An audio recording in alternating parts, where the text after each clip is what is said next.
Hey, welcome to episode 6 of Stress Pubs Rock and Roll. I am, after 6 episodes, still Simon. I'm Kirsty. And we've got a guest, our first ever podcast guest. That means we've got a proper official show, I reckon, if we're getting guests dropping in. Yeah. Introduce Mark. Hello. How you doing? Yeah, I'm good, thank you. Thank you for having me. That's alright, it's kind of weird having a guest. It is a little bit. It's nice, I'm looking forward to it. Mark's I feel our weird. number one fan, aren't you? Well, it's alright. Was the because you think people might like this podcast even more than you, or because not too fussed about it? Because you're not too fussed about this. They might like it more because I'm here. That is the correct say that. answer. Hey, I think so. Confidence. already bigging himself up. So we're going to find out loads more about Mark as we go through the show. I'm looking forward to today. It's going to be a good one, I can tell. Before we crack on, I totally forgot until the last bit of our last podcast. So I'm going to do it now and get it out of the way. Yeah. Big shout out to our train driver who goes past every episode. And also a big shout out to... At least they run on time. Yeah, they are pretty much on time, yeah. It doesn't matter when we record, he always pops by. He's a big fan. He is. Big shout out to our sponsor, Brixton Streetwear, and you can still find them on Instagram. And do check them out because they're awesome. They are Brixton Streetwear 1977. It's kind of traditional now that we kind of go, so what have you been doing since last time? Yes. Oh, crikey. I've been learning some Disney songs, actually, for a party tomorrow. What sort of party is it? I'm not sure anymore. I thought it was a grown-up party, and I'm still under that What, impression. with Disney songs? You thought that was a grown-up party? I didn't know until the beginning of this week, and these songs have come through. And I really hope you've learned. If you've learned I'm the King of the Swingers and you turn up and it's actually a swingers party and you've completely misread the situation, I'm going to absolutely love it. And as and when you see that couple at the swingers party, and there's the proper munter man, then that's when you play Beauty and the Beast. Yes. Tale as old as time. Oh, I've got images of you dressed up as King Louis now, thinking it's a kid's birthday party, and then it's actually some big sex swingers party. So good luck with that. It's a sex cheers. festival. Cheers. Cheers, guys. It's actually going to be a really nice song, the Elton John one. The Circle of Life. the Can You Oh. Feel? Yes, of That one. course. That one. You may well be singing that. I will be singing that, yeah. Well, now it all makes sense why I'm Change the singing words that. to I wasn't aware until now, but... Can you feel the glove tonight? That was a condom reference. So anyway, what's the nature of the party? Yeah, sorry, it's taken an odd turn already. I blame Mark. I It's just not normally thought like it was a birthday party or something, and now I just feel like it's going to be sordid and I'm going to be ruined afterwards. I hope they're listening to this right now as well. Hire me again, thanks. It actually is a children's party, thank you very much. So we'll find out a little bit more about Mark in a minute. But what have you been up to? Because you play music, right? I do play music, yeah, and I'm sure we'll get on to that. I was saying to Kirsty before we started recording, I did my first stand-up comedy gig the other day. It was a couple of weeks ago in Basingstoke. Big up the Basingstoke crew. I love those guys. Amazing Stoke. Amazing Stoke. And if you want to smoke, you go to Blazing Stoke. And But it was good. It was surreal. You know, I'm sure with both of you, you've played numerous amounts of shows, and just imagine having that feeling and then going back to that feeling like you've never been on stage before. That's what it felt like. It was insane performing this thing, especially when you've got guys who are there and they've been doing it for ages, and you're like, oh no, I'm just going to go and do this for the first time. Yeah. So why did you decide? Because you don't. I presume you don't normally do comedy, right? Or you don't normally do stand-up. No, I've never done it before. I mean, as a performer, I do a lot of goofy stuff on stage, all the time, in between songs. I think that's probably why most people come and watch me, is not for the songs. I mean, I hope it is, but I think they just come for the to banter, hear me, stay for the songs, for the ranty monologue in between songs. Yeah. It was actually one of the guys in Basingstoke, the guy who put on the comedy show, Rob Hayes. Shout out Rob Hayes, I love you, man. Yeah, he just asked me, he's like, oh, would you be interested in doing a stand-up gig? And I was like, all right. Why not? Yeah, so I just thought about my life and told people on stage, and it's funny, apparently. Went well? I think so. I think, Kirsty, you were there, weren't you? Yeah, it was good. It was good. Yeah, like you're going to sit here and go, no, it's rubbish. No, I tell crock him. of shit. Tell him. Yeah, but no. Did you take your ukulele with you for like a comfort blanket? No, I didn't, because I thought about it when I was leaving the house, and I was like, no, because if it goes bad, you're not falling back on that. That's a cop out. Yeah. And then I got there, and the guy who was going on after me, he had a ukulele with him. He did, yeah. Was it Ricky Tart? Yeah, he was great. He was so was funny, yeah. But yeah, no, all in all, it went well. The jury's still out as to whether I'm going to do it again. I hope I do. I think you should. I thought it was really funny. Oh, thank you. I genuinely did. I thought it was hilarious. Yeah, it definitely needs a lot of work. And I was talking to Robert from the Road to Comediocrity podcast. Mm-hmm. Yeah, and we were kind of just like doing, the post-match analysis, as we always do with everything. And he was telling me about like his first time he did it, and I was telling him about mine, and the excitement that we had just on the phone when we were talking. About like, oh yeah, I need to do this again. But I haven't like endeavoured to look to see if there's anything else. Hopefully I will. We're going to get Robert on at some point. Well, we'll do the introduction when Robert's on. But basically, he's trying stand up for pretty much the first time as a challenge to himself. So we're gonna get Robert on and find out how he's getting on with that in a future episode. I played a 60th birthday last week, and it was genius. My friends of mine are in a comedy folk duo. Which one? What were they called? Toxic Sofa. Yeah, I've played with them. Oh, there you go. Yeah, I played with them in Bracknell at Southfield Park. Yeah, so it was Tim, who's in Toxic Sofa's birthday last week, and he hired the acoustic couch in Bracknell, which is basically like a big kind of warehouse. That's basically what it is. The sound is incredible. Like, really, really good down there. They've got a properly good setup. It was his birthday. He had loads of acts playing, so I went down to play. To be honest, I wasn't that bothered about playing because I just was happy to go and enjoy the birthday. Yeah, definitely. But he asked me to play, and I was thinking, well, I kind of need to make it funny, so I wasn't sure what to play. But I wheeled out. Have you ever heard?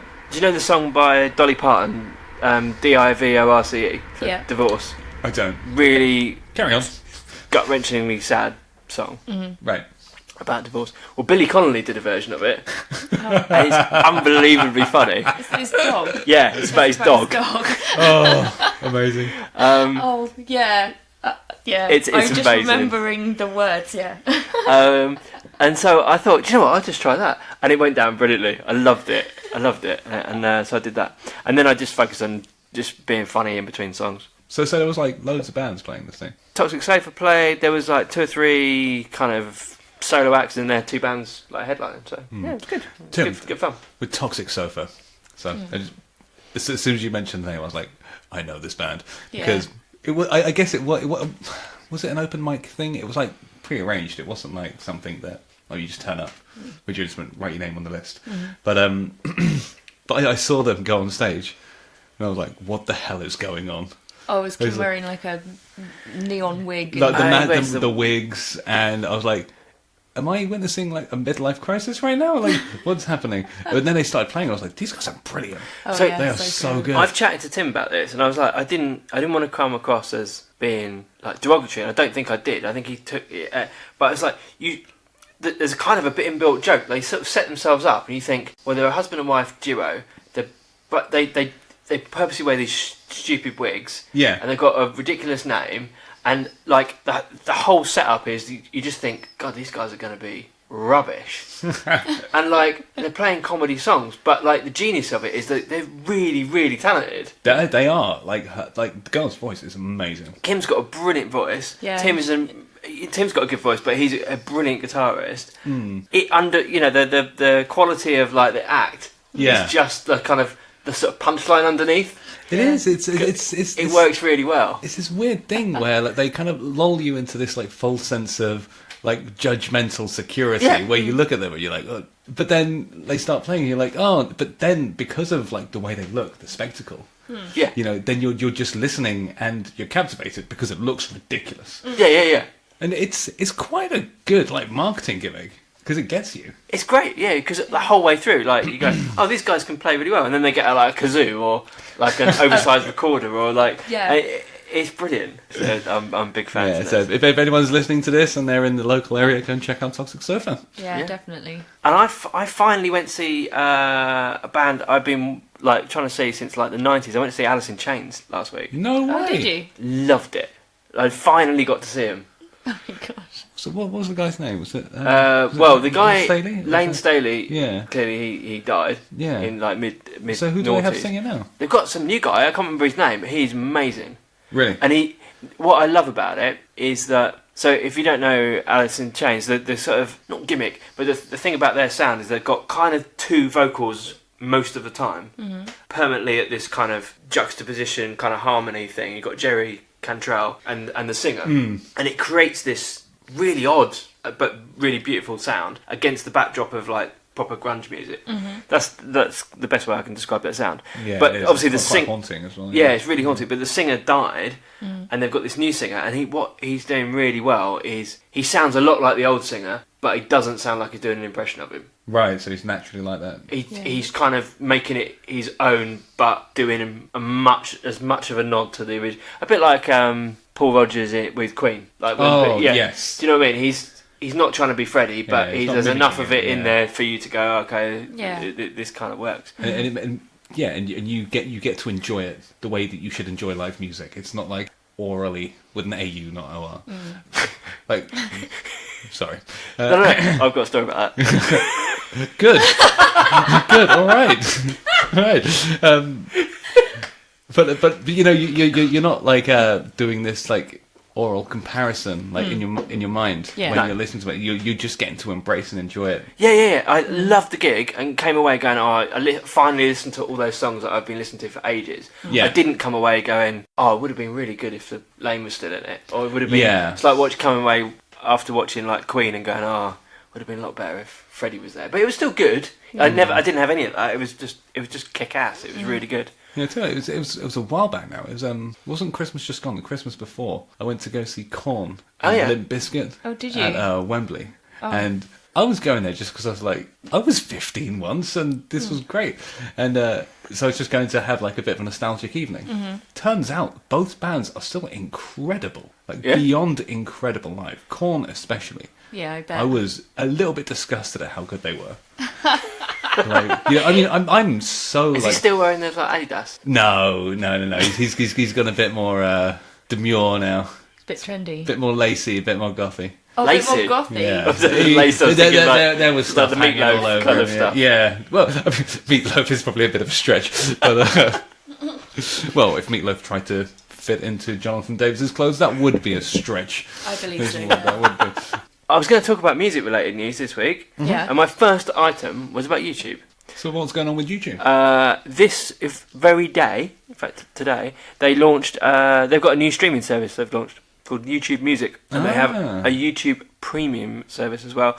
So it's a bit like Spotify. They're basically getting into that market with Spotify, Apple Music, and all that kind of stuff. Yeah. So you can sign up for free and get a load of adverts and stuff like that. There's an app you can download. What I liked about it is they've got a thing called Smart Search. So you know when you're trying to find like a song, but you can't remember the words. So that even if you don't know the words, you get the words wrong, you can sing like, I don't know, Spice Girls, and you say, what's that Zigga Zigga song? And it will find it. Bad example, That's actually quality. Yeah, so they're it's like a mix between like Shazam and Spotify. Yeah. So they're claiming it's got the smart search thing is that good that it will find stuff. You go, what's that song that has a peach in it, and it was something in the 90s, like, and it will find it. Yeah, and I mean, clearly something about politicians. Yeah. That's.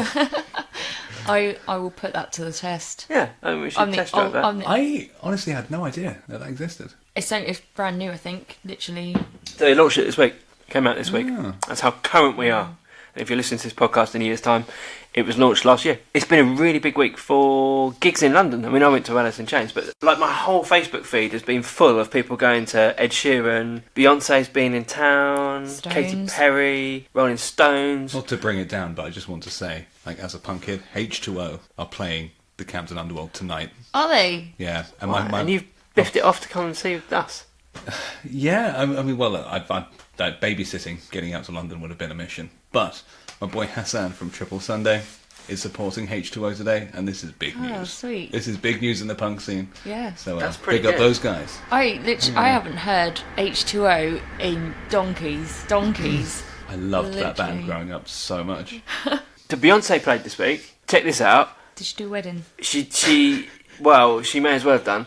Her and Jay-Z were there. How cool is this? They announced at the London gig that there's a Beyonce and Jay-Z album out now. It's called The Carters. They're calling themselves The Carters. So they announced it on stage that the album's out. The cool thing, I didn't realise this, 3 hours before the show, they were still mastering the album. What? Like they were still mucking around with the album 3 hours before the show, and they just went, let's put it out. Boom. And they announced it at the show, and they just came up on the big screen, like, out now. That's insane. Some poor engineer behind the scenes stressing his bollocks off. Oh my How god. cool is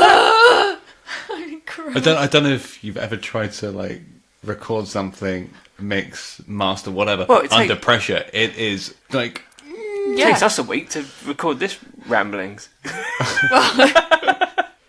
Well, I'm not a professional producer by any means. I'm sure somebody who knew what they were doing would just be like, yeah, what are you doing? Takes 5 minutes. But yeah, But, I thought that was pretty Have you heard any impressive. of the new songs from that album yet? I haven't listened to it yet. But I've downloaded it, but I haven't listened to it yet.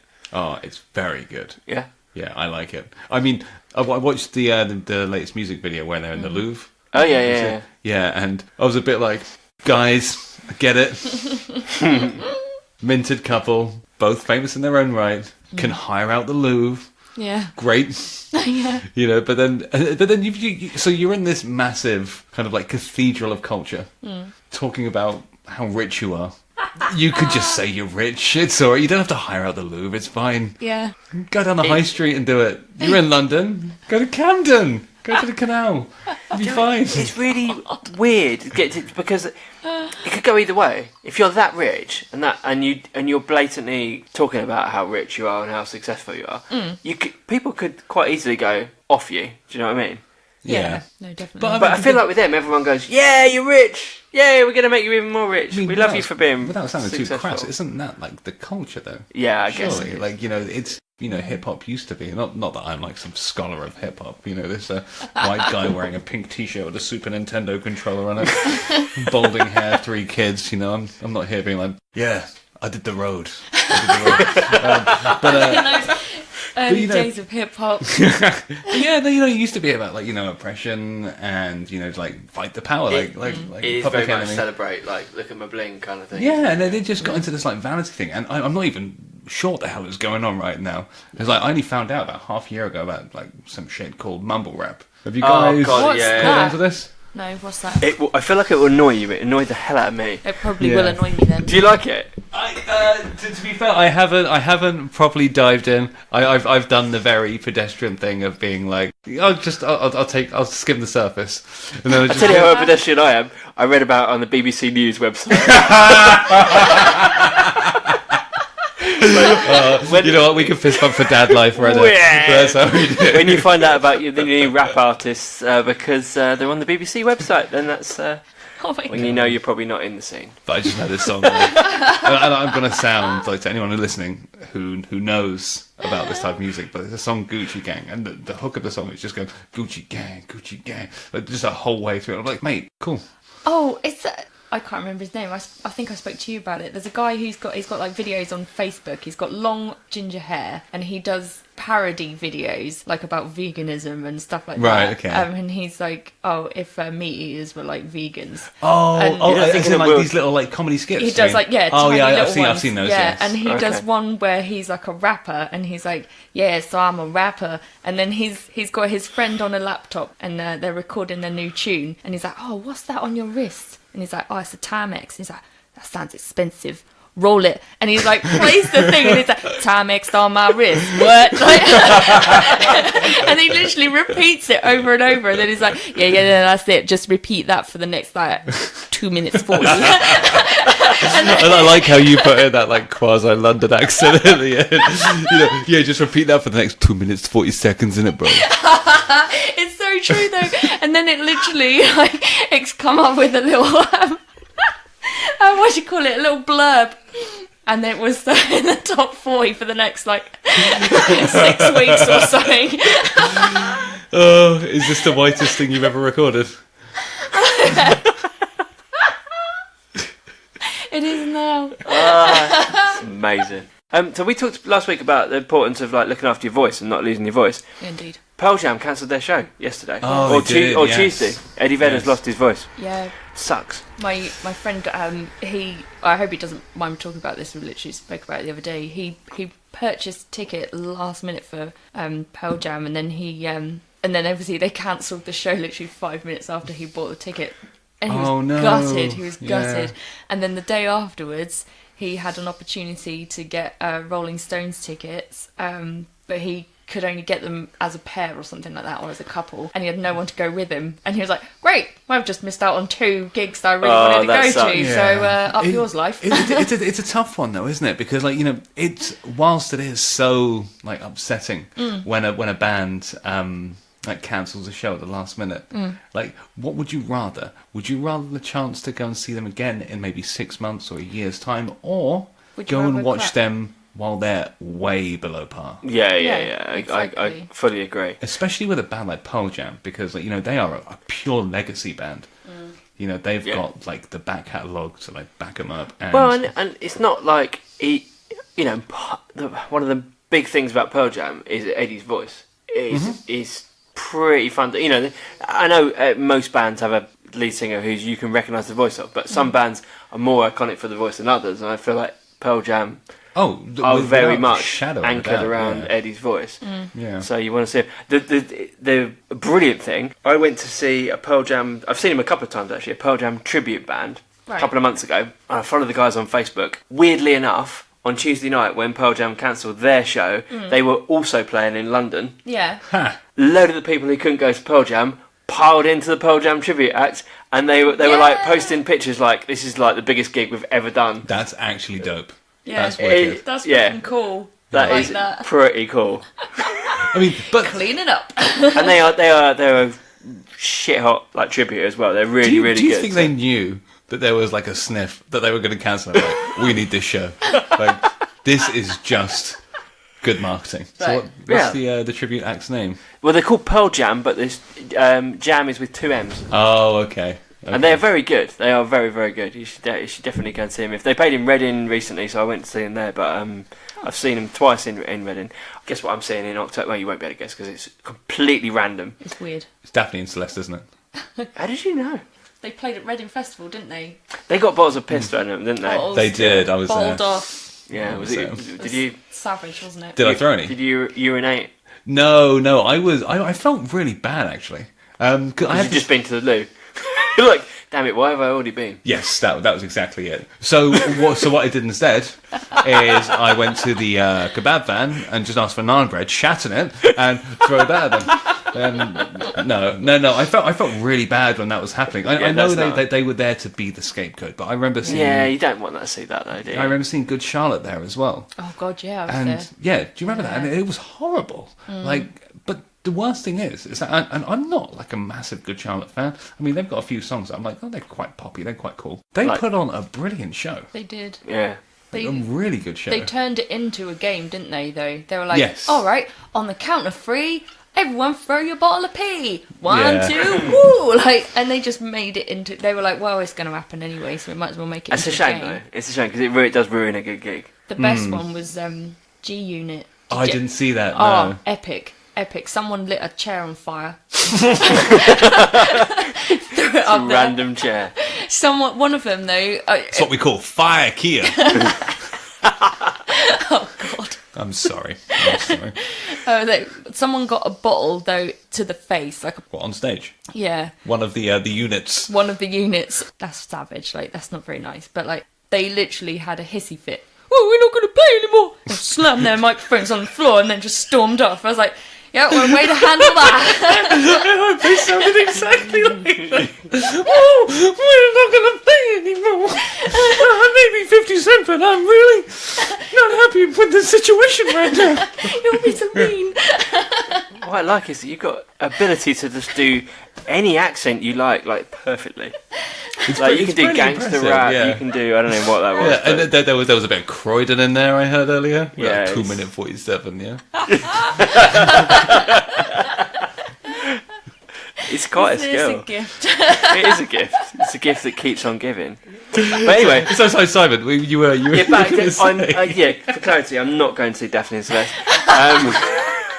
I'm going to watch. There's it's a Nirvana tribute band. The lead singer is an Elvis impersonator. Elvana.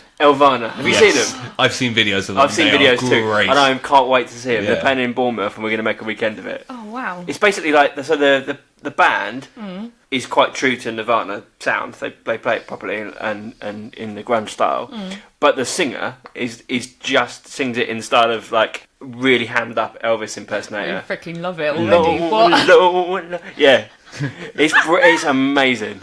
On the face of it, you're like, what? Yeah. And then you see the videos and you're like, what?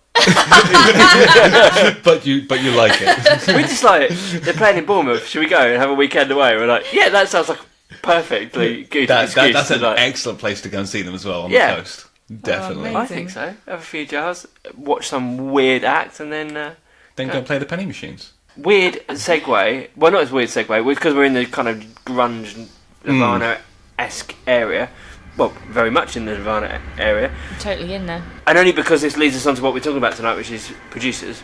Indeed. Oh, sweet. Steve Albini, Yes. who was he's a very famous producer, mostly for the sort of punk kind of Pixies, like Breeders. He did Nirvana in Utero album. Oh, he did. Yes, he did. And he did a cracking job on it. He won a poker tournament this week, as if the guy doesn't need any more money. He beat like 250. What? Really? He beat like 250 like professional poker players and won a poker tournament. Like, You know what? That doesn't surprise me. If you ever see him in like an interview, like I mean, and even when he's talking about music, like that steely arrogance. Like I say arrogance. I don't say that in like a bad way, but like he's just so confident and sure of what he does. Yeah. You give him a bunch of cards that mean nothing. I'm not surprised he's be able to be like, yeah, it's great. And then just like chief people out of like so much money. yeah, it's just like, he just strikes me as the guy who's like constantly winning in life. Good for him. Congratulations. Yeah. Share the love. Yeah. Feel free to distribute some of the cash. You don't need it. You might as well give it to us. Well, We need it. We haven't got a jingle yet. Exactly. We were talking about that before. That's not. start Can I just say recording. that's not through lack of cash. That is through lack of just being asked. Yeah. We've Now, been episode 6 now. We still haven't got a freaking jingle. as the guests, let me just be like the external voice here. Guys, you're coming close. Sort it out. We do need to sort it out. I feel like we need someone to just give us one rather, because we're never going to do it. We're going to be Give like. us one. Are we back on the swingers conversation? So we should probably talk a bit about your act. I think you got most of it, to be honest. We've experienced it. Have we? No, of course. Like, yeah, go for it, man. Well, I'm not going to talk about it. I know nothing about your act. I'm relying on you to tell me about it. But Okay. so, Kirsty was saying that you raise money for charity. With I songs. do, yes. So, something I've done 2 years in a row now is I've got this quote-unquote song shop on Facebook where people, they donate money to a Just Giving page. Just Giving, Mark Deans and Google people, do it. There'll be another one next Christmas, I'm sure. So the first one I did was for Shock, which is Slough Homeless Are Concerned. I've got a very soft spot for homeless people. Like it's one of those things where I think it's so easy to judge people, regardless of it being homeless or any other affliction that they have, like to just like judge them for that. But homeless people in particular, they just have this stigma, and people that they virtually look at them like they're not human. And that's the whole reason why I started doing it. Is because I remember walking through the high street and finding myself doing that, and then stopping, like literally stopping in the high street, turning around and walking back. Be like, you just walked past that person like he wasn't a human. And then just going to talk to him and find out about him. Then you talk to them and you're like, this guy's amazing. Like, this guy just has hit, like, you know, a tough spot. And now he's stuck in a rut. Yeah. So what can I do? So the first thing I do is go and buy him a coffee. he's sat outside all day. He probably just needs warming up. Like, fine, I'll give him a coffee. And then I go home, and then I'm still thinking about this guy. Mm-hmm. His name was Duncan. He was from, I think he was from Fife. Right. He had a painfully Scottish accent. I remember that. Yeah. Like just trying to listen to him because I wanted to be like empathetic or whatever. Mm-hmm. But also like the language barrier was, was difficult. But yeah, and then like shortly after that, like I found out my brother was homeless. Right. Okay. And that's how this whole thing started properly. Yeah. Was where, I took my brother in, I was like looking after him, making sure he was okay, trying to get him like back into work, back into the system essentially. And I was like, I'm sick of people ignoring this thing. This is too big. So I was like, well, what do you have to offer? I was like, and that night I was going to play a show when I was thinking about this. And I played a show, and it's a really good show. I was like, okay, fine. This is what you can do. You're going to play songs for people. Yeah. Now, you can't go out and gig every night. You're a dad of 3. You stay home. Do it on Facebook. Fine. Yeah. So that's what I do now. So people, they pay money, they request a song. I play the song, and I play terribly. They request a particular song? Or they can request whatever they want. Yeah. Now, I did say during my stand-up set, and I actually take this back, is that, you can request whatever song you want, as long as it exists. I'm not going to write you a song. But if you ask me to write you a song, donate to my charity right now, Simon and Kirsty. I'll write your theme song on this podcast. How about that? I feel that's fair. I think that's fair too. So, but that's the deal. And then, so I did it last year. It was crazy successful. Like I was expecting to raise like 200 quid. Yeah. I raised nearly £1,000. It was like 885 quid. Yeah. In the end. This year it's already at £800, and amazing. So it's going really well. And so what's your website? What's your Facebook thing? Oh, so it's Facebook. Mark Dean's Uke Songs. Cool. Or Mark Dean's Uke Songs. I think it is anyway. If you search Mark Dean's, you know what? We'll Facebook, post it on our page as well. Yeah. Cool. Good stuff. Yeah. I feel like later you should play the song. Got to write a song about you, like in 30 seconds. Well, we can do that. Yeah, shall I do that right now? If you want to go and do that, you can do. You stay there. This live songwriting is happening. Yeah, let's see how this goes. Are you going to do this live on air? I am going to do it live on air. I've got that confidence. Right. Okay. So this is my key. It's the key of C. Songwriters. That's a C on a ukulele. Right.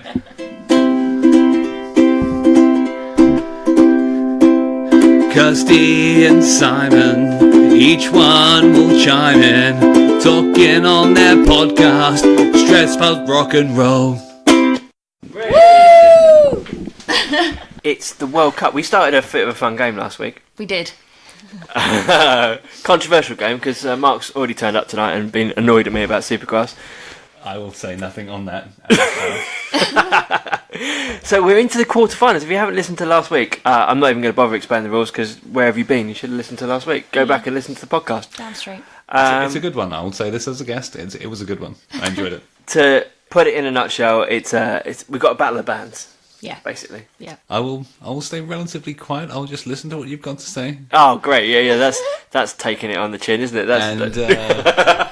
If I think you're wrong, I'm going to tell you. No, good. You're as much a part of today's podcast as we are, so you can definitely have an opinion. If I don't agree with it, I'll just cut it out. Touche, good man.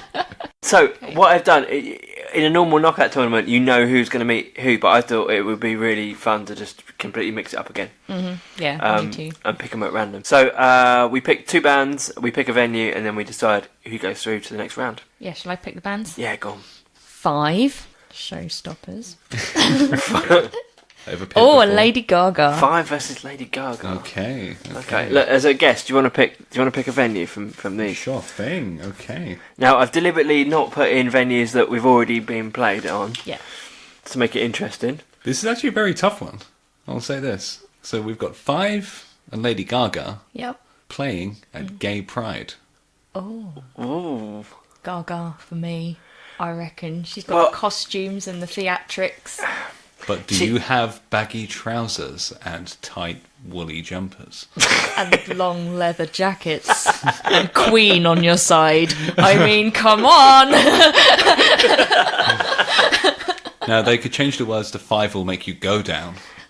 and they would have that place sealed. Damn straight. That's probably not the right word to use there. Sealed. Sealed, open, down with it. Semen I feel joke. like Lady Gaga's probably a massive gay icon.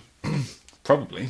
I think she. Well, I think it's I fair to think say she is a massive gay icon. So I think she would absolutely be like a shoe-in for gay pride. Yeah, so do I. I think 5 would probably be okay. Yeah, so I reckon if you had Like if you hadn't mentioned Lady Gaga and you just said 5 are playing at Pride, yeah, you'd be like, I reckon yeah. people would be kind of up for it. Depends what Pride though. If it was like London Pride or something like, As big, in the ale. yeah, as in the ale, maybe not. Like as in if there's always bigger parades, isn't there? Oh, I so see like what you mean, if it was right, like okay, a really, really, really big parade, like the largest one, it's like London. You got Lady Gaga or 5. You probably have Lady Gaga. If it's like Royston Pride, probably 5 would be alright. I started thinking of the League of Gentlemen there. Royston Basie Pride. Royston Basie Pride, 5. How far do you have to go down before like Daphne and Celeste are welcome as a headline act? Folkestone. Folkestone. Oh, poor Folkestone. Big up to Folkestone. No, it's true. It's a shithole. All right, I think that's a definite Lady Gaga through to the next I round. think that one is. Yeah, I think. Yeah. Shall I pick the next two? Guam, Guam, Guam. Iron Maiden versus Nirvana. Oh, you'll hate this. Hello. Oh, this is going to be interesting. Where are they playing, mate? They are playing at a Christmas party. Christmas party. Oh. Do you see what I mean? This is crazy. Like, who? That's a tricky one. who do you It's pick a- It's for good, that? see? It's tricky all one. very well from the sidelines going, oh, you made the wrong decision. When you're in the hot seat, it's hard, isn't it? So what are the pros and cons of having Iron Maiden play a Christmas party? Iron Maiden will bring Eddie, won't they? Oh, they Be could dress dressing him up. They could put a hat on Eddie. Okay. I feel like a big inflatable kind of Eddie Yeah, with like in a Christmas attire would be pretty good. Santa hat and some tinsel, and You, then Dan, you raise a very good point. Iron Maiden are a very image-based, theatrical band. Christmas is a very image-based theatrical thing. yeah, they're a little bit more cheerful. Okay, what can I do? Because I very much have been the custodian of Nirvana on this podcast so far. Yeah, I feel like I need to come up with a good reason why Nirvana will be good. Well, so right, okay, I'm going to throw this in. This is maybe a little bit cheating, but Dave was fairly reserved in Nirvana. He didn't play a particularly big part. But now we know a bit more about Dave, and we know how freaking cool Dave Grohl is in any situation. Do you not think like Nirvana would be pretty cool? Well, I mean, when did he become cool? Why did he become cool? It's because he became a frontman. Yeah. Kurt Cobain's not getting behind that drum kit, mate. I think Kurt's actually underrated in terms of his comedy. I think, No, absolutely, yeah. I don't think he takes himself too seriously. I think he gets painted as the miserable kind of stoner guy, but I think he's... Did you guys ever watch any documentaries or read any of the books about him? Oh yeah, I've Yeah, probably I've read seen a few. everything I've found. Yeah, that guy was a joker. He was the satirist of that generation. Yeah. I feel don't know like if it Kurt would would be be- good. what I feel for like a Kurt... Christmas party? I don't know. Yeah, I can't. If I'm perfectly honest, I can't see either of them getting the crowd properly up for Christmas. I think it'd be a bit weird. Who would you prefer to see do a Slade cover? Iron Maiden or Nirvana? I'm going to say Nirvana, but that's only because I'm desperate. You know what? I'm with you. I think it would be really Kurt would- interesting to see a Nirvana cover Slade. There's quite a lot of bootlegs. And the Wizard one. Yeah. What's the Wizard one? Merry Christmas, everybody. Wish No, it that's. Oh, wish it could be. Wish it could be Christmas Yes. every day. That would be like the video that they did, the black and white one. Oh, that was In Bloom, was it? Yeah, is in it Bloom, yeah. Yeah. And when they're on the show, Yeah. and they're all really tweedy. Yeah, little, introduce these nice, clean-cut young men. It's Nirvana, that one. Yeah. Yeah. I reckon if I know they the did video. something like that, I think, but to be fair, both of them would do an amazing job. Oh, they if they would, covered it. yeah. I mean, they would hate themselves eternally for doing it. But they would both do a great job, knowing how they both sound. With that being said, who would be better at a Christmas party? Considering that Christmas is quite... I feel like Nirvana would let themselves go a lot more. I feel like they get smashed and potentially be a quite a good. But with this car being crash. this very podcast being about performing and making people have a good time, my My gut's with Iron Maiden right now. Well, yeah, initially, I'm like, I jumped to Iron Maiden initially. Yeah. I'm going to go Nirvana, so it's your call. I knew you were going to go with Nirvana. Basically, anything with Nirvana, Simon's going to go with Nirvana. Okay, I'll call it back to last week. I'm not afraid. Go on. The Supergrass Nirvana thing. Guys, I fully expect a retraction on that part of the discussion. No, I feel like tomorrow morning. You can't have him turning up with these big old meaty sideburns, looking like he's just strolled off the farm at a funeral. I feel like Kurt will scrub off a bit better. No, I was with you. I mean, wherever Nirvana could play. That aside, I think Iron Maiden would be better. It's fine. If you want to put Iron Maiden through, it's fine. Are you going to be okay? Do I get a vote in this? Yeah, you get a say in this. So so I would go in this instance, much against my rant about the Supergrass Nirvana thing, I would go for Iron Maiden in this case. If I wanted a band to entertain me for a Christmas party, I want the theatrics. Let's go Maiden. Let's go Maiden Iron with Maiden. Eddie in a Christmas hat. Yeah. Okay. It is. Done. He's in a strop now. I'm not in a strop. So No, it's all fair. Everyone's got a valid opinion, even You if they're welcome wrong. me into your house. We shit on Even if- Nirvana. Go on then. Backstreet Boys. Yep. Alice Cooper. Ooh. Okay. And they're playing the Royal Variety performance. Ooh. Now, okay. So Oh. we've got a few listeners who aren't necessarily from England. Royal Variety Performance. How do you describe it? It's a variety show. It's weird to describe, It's isn't it? everything. It's comedy, magic, trampolinists, hula hoopers, people who pull scarves out of their ear rolls. I think isn't the best way to Hourly. describe Exactly. a Royal Variety performance is essentially if you put the most elitist bells and whistles on a primary school talent show, Yeah. Yeah. that is the Royal Variety performance. No offense, Michael Bublé, I'm sorry. So it's held once a year. It's a like variety show. Oh, yeah, And like in a normally the theatre. Queen goes to it, although she's probably a bit old. Yeah, it's mostly Joe Pasquale, isn't it? Another English reference that people won't get. But yeah. It's mainly the same Trying old... to pull things out of a chest in the incorrect pull order. his career out of his arse. Oh, snap, son. Alright. There we go, shots fired at Joe Pasquale. I'm still annoyed about Nirvana. He's taking it out on Joe. Got that early 90s grunge bitterness going on right now. So, Backstreet Boys or Alice Cooper? Yeah. I don't know. Right, so what keeping everybody in the whole room at a medium level of happy. Backstreet Boys, obviously, but for the show with all the drama and everything, and possibly a burlesque dancer might come on with a snake, Alice Cooper. Mm-hmm. You know, there's going to be something, isn't there? Well, variety performances are always about the theatrics. They're always like There's got to be something, hasn't something interesting around it. But with any show as well, is that you need that ebb and flow.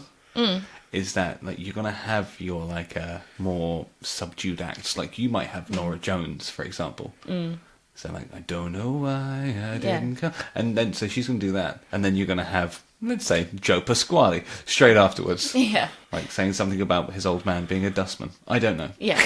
And which one of those bands do you think would I feel kind like of fit that there's niche? a lot of boy bands probably being wheeled out. Yeah, they probably will. At this age, definitely willed out. Yeah. Well, no, I feel like whatever the latest boy band on will be already there. on the bill, because Yeah, they're going to touche, be yes. trying to, their agent would have got them on the bill to promote them, and it's a good opportunity to Yeah, I feel get like, some coverage. yeah, it'd be like One Direction or that, or whatever, Zayn, whatever his name is. Zayn Malik. That's the Yeah. one. Yeah. He'll be on it, won't he? So, a Backstreet Boys, I mean, they're not together, are they now? Yeah, they I are. don't know. Are they? Are they? They are still they still do Are they still shows. touring? I don't think they're touring. I think they still do one-off shows and things like that. Is that? I mean, that kind of makes me respect them a bit more. If they're a band and they're not touring, but they're still playing together, just like the punk band in the back of the guitar center, like playing in a rehearsal studio. They do If like they're still doing cameos that, and stuff like that. I don't think they had any bad split up or anything like that. I think they're just sort of like, oh well, Well, the kind of fizzled our out. time is over. Sort of, we'll just kind that's of. a bit heartbreaking, isn't it? I know, but bless but then them. I think they get back together for the nostalgia performances and what have you, And the paycheck. and the massive monies. I feel like, you know, it'd be a bit of a risk to put Alice Cooper on if the Queen was there, but I think he'd be very respectful. I think he'd do something very theatrical, but in a very interesting way. Oh yeah, I mean he's an absolute sweetheart, isn't he? Yeah. He's not going to do something overtly offensive. It would be pretend shocking, and then it would have a nice payoff or something like that. One thing we haven't discussed is what are they going to do on stage? What do you mean? They're gonna... Alice Cooper could just invite Prince Philip up, and they could just play crazy golf on stage. Yeah, absolutely. That's the beauty of your Royal Variety performance.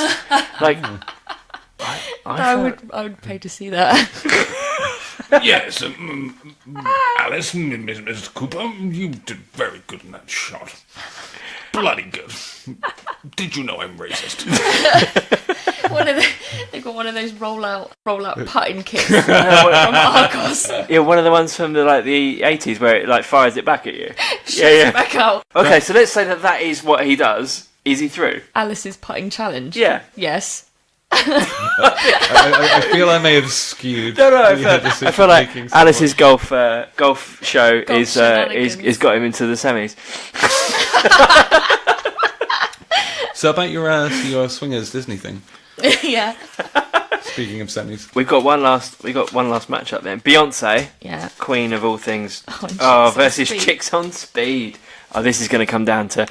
Go on. Got the big COS up in here, and they're playing a Village Fate. A Village Fate. Village Fate. I think both of them would be hilarious at Village Fate because I can see like old dears who've gone and bought their pot plant and maybe bought like a cup of tea and they walk past the little gazebo where the live music is, and I can imagine like either Beyonce or Chicks on Speed them not knowing either of them, like completely oblivious. Yeah, like I was going to say they won't know them, will they? I think this has got the potential to completely nullify Beyonce's fame completely and just bring her down to like just some woman standing there doing karaoke. Like if, from the old people's point of view, that's what they see, right? So they might walk past and see Chicks on Speed. Those two of them, they're playing like little keyboard things. Yeah, that's nice.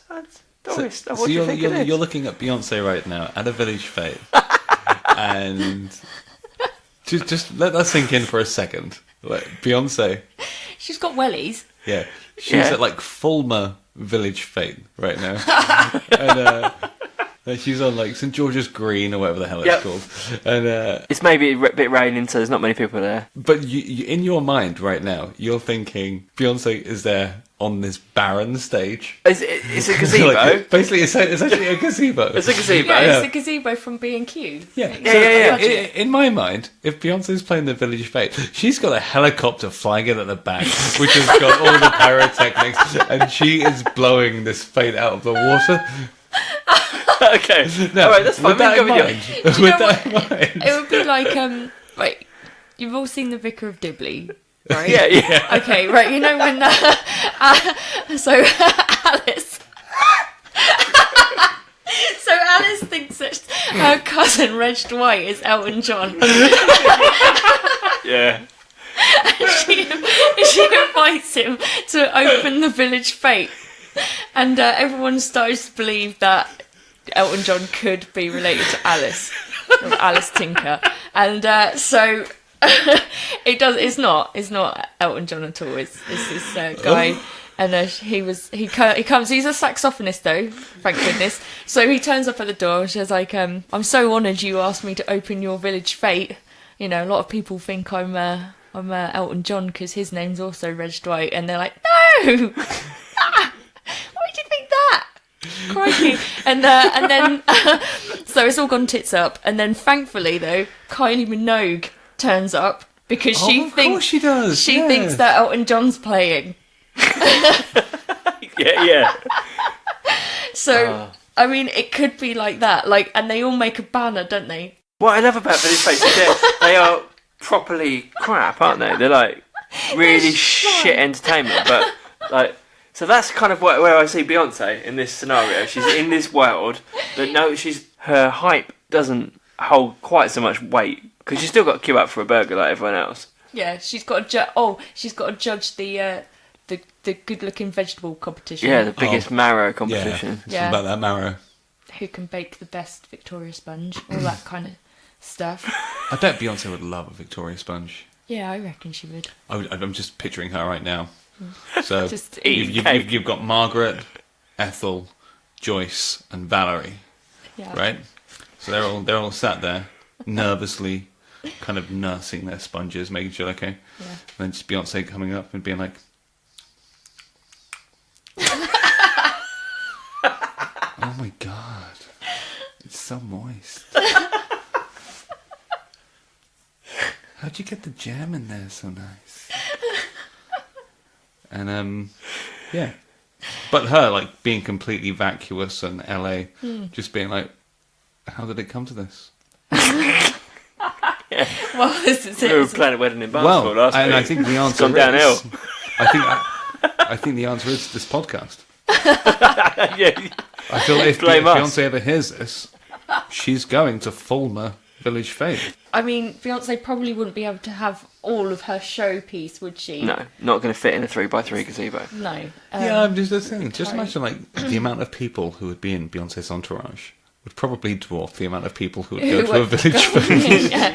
I mean, So we have to make the determination. Like, are we looking at this in a sense of logistics or ideology? Well, logistics, it'll be a nightmare. So what do? We've got to make a decision. Do we put them through? what, Chicks on Speed? Or Beyonce? I don't think we gave Chicks on Speed a fair whack of the whip. I'm not sure People they've got... would be like, well, that's weird. But then Yeah. Some of the weird stuff you have at a village fete, they might actually have found their niche. it Do you know what I mean? could have fitted in. I mean, but when I thought of Chicks on Speed with this, I just thought of any time that you get that 17-year-old, like, fresh fledgling punk band playing, like, one of their first shows at the village fete. Yeah. And I feel that Chicks on Speed would, like, befall that fate. Yeah, they In do. the- Though, they don't would befall that fate in a fate. So, Fateception. yeah. Yeah. Alright. Does she Thanks go for through? Does Beyonce go through? I mean, if she does, it's by a gnat's whisker. I reckon Chicks on Speed would just be happy with the hog roast on offer. I think they'd love it. I think Beyonce would probably not be so thrilled at the fact that she'd probably have to ride a tractor with the local preschool to the gazebo and then probably have to judge a turnip contest. I reckon Chicks on Speed. It's up to you, Do Kirsty. you Chicks on Speed? Do you reckon? I'm. To be honest, I've tweeted them. I'm gonna have to make amends in case they listen to this. I reckon we put them through. Yeah, all I right. think- As a peace offering. Done. So about 3 hours ago, we were going to talk about producers. So we should probably Yeah, talk need about to- that. we need to We get in you know, listen. We're just going to talk about him in general. We got quite in depth about the do's and don'ts and all that kind of stuff. But I just Yeah. thought it'd be fun. Just to talk, because within bands, clearly there's a lot of people that contribute to a band's success. You know, you've got the people who write the songs, you've got the band itself, you've got the whole experience they put out when they do live stuff. The people that generally, I suppose, unless you're into music and that kind of stuff that you just take for granted, you probably don't even think about, is the people behind the scenes who actually work a lot of the magic, which I feel in many cases bands live and die on what producers can do. Yes, with fine, them. I agree. I mean, there's loads that spring to mind. I mean, have you got any that you particularly go, oh, do you know what? If I was in a band, I'd love to record with them. Or Should we probably define What a producer what is. what a producer can do? Yeah, so producers, well, they're a mixture of engineers, recording engineers. They also they can make heavy, large decisions on songs such as arrangement, harmonies, musicality, elements to do with the song. Maybe they change. They say, right, well, that guitar part you were doing right there, what if that was played on piano? They can, in essence, become like an additional member of that band. Yeah, for that definitely. time. They can Yeah. they can be a mentor, or they can be, or sometimes they're just completely on the outside of everything, depending on how willing the band are to that kind of influence as well, I think. yeah, I think they are very much, I would say, a member of the band, and probably more influential in some instances to a band's sound. I mean, it depends. So I think it works in a couple of different ways, doesn't it? Clearly, there's some producers who get renowned for a certain type of music, and bands almost seek those guys out because they like. I remember when and I've forgotten the guy's name actually, but the guy who produced a lot of the Who albums and that kind of stuff. When the Eagles came out, I know they were very much, before this is actually a fairly interesting story. I think you be the judge, but when the Eagles came out, they very much wanted to sound like the Who. They wanted to be a heavy rock band, and they flew over to England to record their debut album with the producer who'd done a lot of the Who albums, and that's what they wanted. They wanted to be that kind of band. Yeah. It didn't work. It didn't really work, and they recorded some stuff, and it was kind of working. There was they'd finished recording, and they were just mucking around, and they had one little ditty that they think where they all had a 4-part harmony, and they did that, and the producer went, "That's it. That's your sound. Yeah. Wow. We need to. That's what makes you different. I know you came to me wanting to be a rock band. That's it. Yeah. And then they developed that sound, and he was quite responsible for building that harmony onto all the songs and layering it up. And then suddenly they have their own thing. Was it Ken Scott? Was that his name? I think so. I need to look it up. I mean, I've only had like 2 weeks to prepare. I should have looked it up. Really. It's taken 5 minutes, wouldn't it? Yeah, but no, like stuff like that is that. But bands seek producers out because they like other albums that those guys have done. Yeah. No, definitely. Like we mentioned Steve Albini earlier. I mean, he clearly had throughout the 80s. He'd done a lot of kind of, what would you say, kind of punk. Kind of indie. He was very renowned for that kind of sound, and by all accounts, Nirvana had hated the Nevermind sound. The producer for Nevermind was Butch Vig, who is interestingly the drummer from Garbage. Garbage, yeah. Right. Okay. Yeah. But he really took their sound. I mean, Nirvana are an interesting band because if you listen to the 3 albums that they kind of did, I mean, they released other stuff, but the 3 albums they did, they had a very, very raw album on the Sub Pop label, which sounds nothing like Nevermind. Yeah. Nevermind is a really, really polished pop album, essentially. Yeah. Very good. I love it, but it's very pop out. And then that was everything they didn't want to be, really. Yeah. So they deliberately seeked out Steve Albini for the last album because he'd made like the hard to listen to kind of punk records. Yeah. Still strikes me to this day. Track 2 on that album, Scentless Apprentice. Ah, it's genius. Like the drums in the beginning of that song, when I hear just how raucous they sound, they're like, you put headphones on, you listen to that drum track as it starts, and you are in the room. Yeah. Yeah. And I don't understand how the hell they did that. And then the guitar comes in, it's very dissonant. It's like the genius of up, and it's just mental. The genius of In Utero is it sounds very, very raw and very underproduced, but it's very produced. It's It's very, very produced. It's so dense. It's like even like with the chaos in how it sounds. It's like just the depth of how considered every single like note or instrument is in there. Yeah. And that's not to say that it's like clinical, because it's not clinical by any stretch. It's just. I get goosebumps when I think about that album, because that is by far and away my favourite Nirvana album. Yeah. But it's just like. But they all sound very different. If you don't know Nirvana that much and you dipped into it, like if you were a big fan of Nevermind and you went, "Oh, I'm going to buy some of their other albums," there's a chance you'd be disappointed, like because you go, "Oh, this sounds nothing like." Oh my god! Like if I heard In Utero when I was 14, I would have never liked Nirvana. Yeah. I just wouldn't have been able to compute what that was. Yeah. Yeah, but like once you digest and you're able to like set your mind at ease with the way that sounds, that album is a masterpiece. Yeah. Like a straight up masterpiece. I mean, I think Mark Ronson's a similar type of guy. Like bands seek him out because he's probably got more of a distinctive sound than a lot of the bands that go to him. Oh crikey, he's made such a name for himself by turning everything around. I mean, if you haven't heard Frank by Amy Winehouse, Brilliant album. It's an amazing album. It's incredible. But then you listen to Back to Black, the difference. Oh yeah. It's night and day. It's got what she wanted to achieve on Frank, and he's made it happen. Do you know? Was Mark Ronson responsible for Back to Black? Yeah, most Yeah, of yeah. it. Yeah. I Yeah. didn't know that. In fact, I would credit I knew a lot he of her was on classic Frank. sound with Mark Ronson. Yeah, he because just he brought in that sort of northern soul kind of sound Yeah. back into her stuff. Because she was going more down a like urban soul, neo soul kind of thing. But then that's kind of like what was so beautiful about Frank. yeah, Is that it's- she straddled the line between that northern soul and like this really kind of like inner city London. yeah, grip. definitely. Yeah, that's why she's so like I love Amy Winehouse. I'm not gonna lie. Oh, me I too. freaking love Me her. too, yeah. Like she was amazing, and anybody who listened to her songs, and she was very heavily influenced by like jazz. if Yeah, you took the whole Amy exactly. Winehouse album, take Amy out, put in someone like Shirley Bassey or Tina Turner, it wouldn't seem out of place.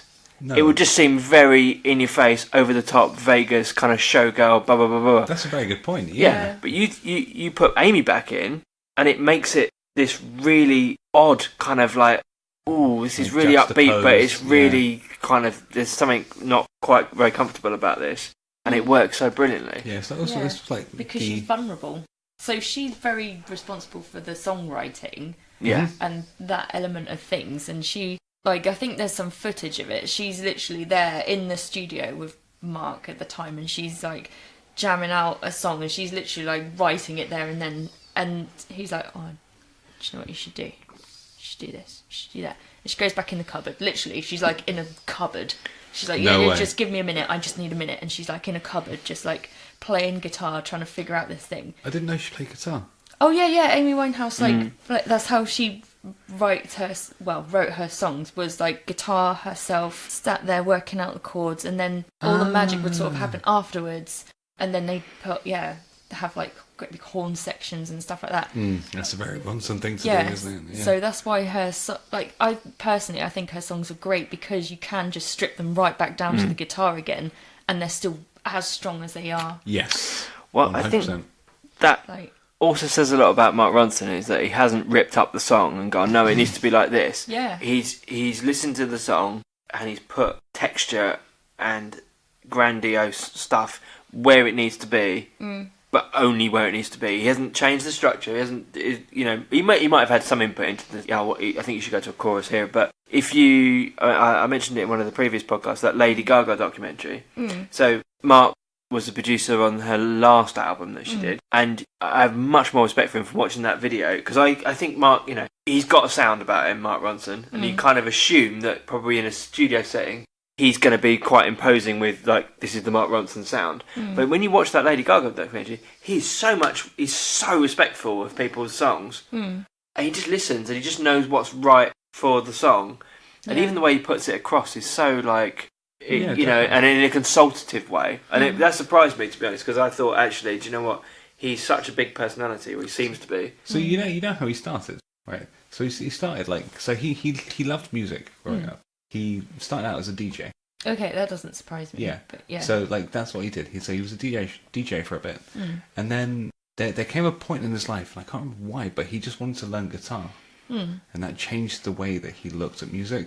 He would do these nights in London, and he would have who's the comedian who did like My Property? Do you know that one? Oh yeah, Doc Brown. Doc Brown. Yeah. So it's him, Lily Allen. Right. They were like the backing singers. They were the hype guys. Amy Winehouse was in the band, and so this guy, he just did what we do as performers. They just go out, they make connections, Yeah. they entertain people first and foremost. Yeah. And that's how he's got all of these connections. It was like this right place, right time Yeah. situation where he had Lily Allen, Doc Brown, Amy Winehouse, and Mark Ronson on the same stage. Yeah.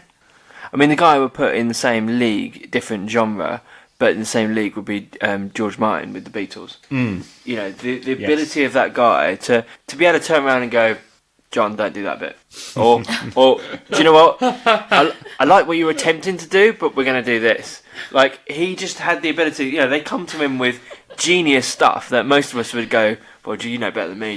I'll just push record. Yeah. They were so respectful of, they bring stuff to him because they know that he knows what to do with it. Yeah. Yeah. You know, and the thing about him, I guess, is that, think about how many different styles the Beatles went through. And was George Martin there the whole way through? I'm pretty sure he was there for at least most of it. I think there was but the odd album that maybe he didn't. He wasn't. It was the sort of latter, wasn't it? He was very much the latter bit. Half, Yeah, wasn't he? so Really, not really he was there beginning. on Sgt. Pepper's. I mean, Sergeant Pepper I believe so. Yeah. is absolutely groundbreaking for that. I mean, there's no. It's so hard when something comes out that is so different like that to then think of a time before that happened, because Sergeant Pepper has influenced so many different things. It's like Pet Sounds by the Beach Boys. I was literally just about to say, two of my favourite albums changed ever. so much stuff that it's difficult to kind of erase that ever happened and go back to before that happened. But yeah. Have you heard the Paul McCartney phrase about that? Or No. The quote is that Sgt. Pepper wouldn't exist if Pet Sounds didn't exist.